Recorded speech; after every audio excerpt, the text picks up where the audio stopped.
Thank you guys so much for being here today for the grand opening of Franklin Park. We've looked forward to this day for a long time, and we're so excited to have this grand opening for you to be here. First of all, I just want to thank again all of you for attending and participating and being a part of this. We also would like to recognize we have several of our city representatives here. We have this one behind me.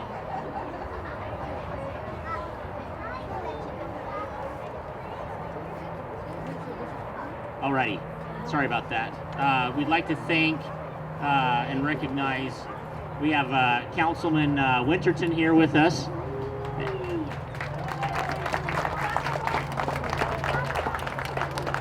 We have Scott Henderson, he's our Director of Parks and Recreation. We have also some other community representatives. We've got Bill Holterstrom from the United Way.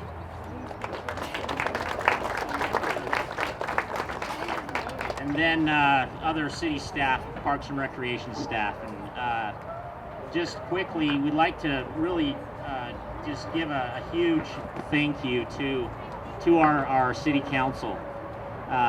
They are the ones that have approved the funding for and allowed us to use funding to build this park that we have today. So grateful for them and for them allowing us and seeing the wisdom of having a park here. I'll just read through just go through the program here. Well, first, here's some words from our Director of Parks and Recreation, Scott Henderson. After him, we'll hear from Bill Holterstrom from the United Way, and then we'll get to the fun part. We're gonna do we're gonna have the 2 soccer games kicked off, and then we will have also a ribbon cutting for the playground.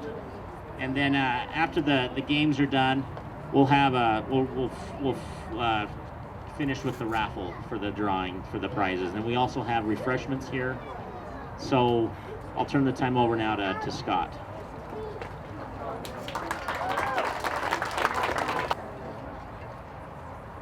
Thank you very much. What a beautiful day for a park opening. I was asked to give a snapshot of the history of this area that we will call Franklin Park after today.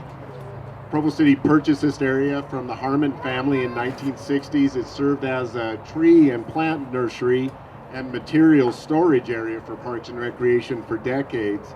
So this area has really provided beauty and color for parks throughout the city for its entire life.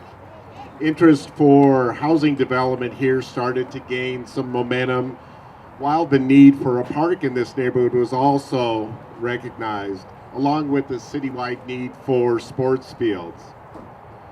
This park need was recognized by Doug Robbins, Assistant Director of Parks and Recreation, and Bob Allen, Franklin Neighborhood Chair. Doug is here today. I'd like to recognize him. He might be holding up the banner behind here, so there he is. Little special effects pop out there. Bob Allen, former neighborhood chair, as I said, passed away, and he is missed at this ceremony. We secured funding from Community Development Block Grant and impact fees with the support of Mayor Curris and the Municipal Council. Design of the park was developed with the neighborhood. Construction was done by Provo City Parks and Recreation, our project team, and that matched, we hope, as you guys look at it, matched neighborhood expectations. So this process is typical of an evolution of a park. Resources for acquisition are tough to find and secure.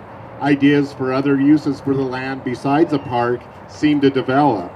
Strong and active community support needed. Parks and Recreation board member support, committed city leadership are all musts. Funding for a new park needs to be identified in a competitive fiscal environment. The operation of this park will be done without any additional cost to the city taxpayer through efficiency initiatives in our parks operations. This park has been absorbed with no additional tax funds required.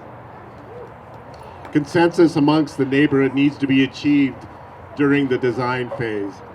Parks and Recreation, along with city leadership, needs to deliver what the citizens want, and I really feel like we have that here in Franklin Park.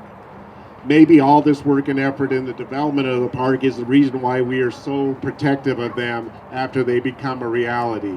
These citizen efforts, along with the generations of shared experiences at park locations, weaves green spaces like this into the fabric of Provo. We are proud to welcome Franklin Park into Provo. Thank you very much for coming today.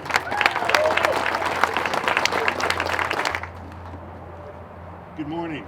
I'm basically here to represent the neighborhood as far as the South Franklin. How many of you have been to the South Franklin Community Center, about 100 yards this way?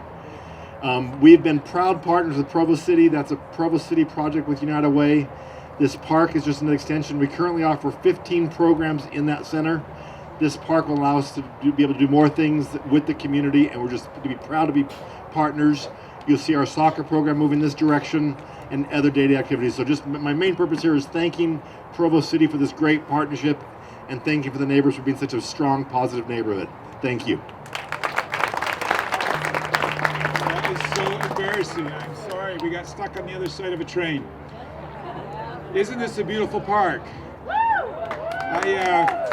There's so many people to thank. I'd like to start with our Parks and Rec department, who they're amazing, aren't they? They've got vision, they've got resources, they do a tremendous amount of work without a lot of help. So thanks to Parks and Rec.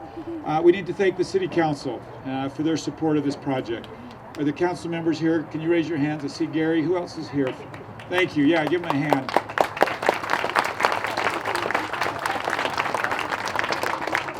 And I'd like to thank the neighborhood for their support. We can't pull off a park like this without support, and it means so much to us. We're fortunate in this city that we have so much support from our residents. We know that the quality of life where we live is impacted dramatically by parks of this nature. We know that it improves a neighborhood, it improves property values, it helps with crime and a safe place to live. So I'm so pleased to be with you today and celebrate with you. This is a huge win, and not just for the neighborhood, but for the entire city. Thank you very much.